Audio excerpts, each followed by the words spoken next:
Erik visits an American grave. Part 419. The grave of Jim Varney. Born in 1949 in Lexington, Kentucky, as a young child, Varney had an incredible ability to do imitations of cartoon characters.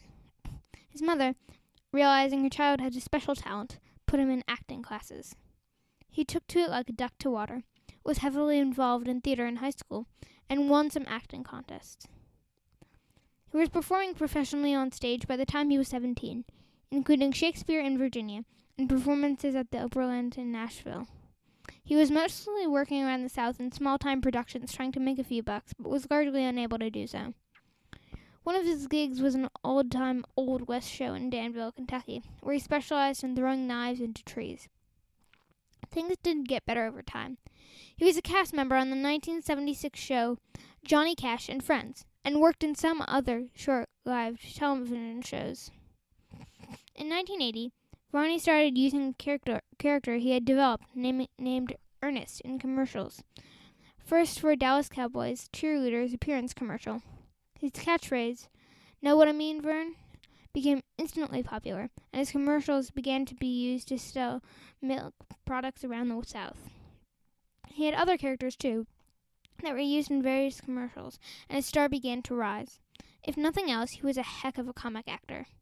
He became a commercial staple around the country for many products, often the Ernest character, but sometimes others.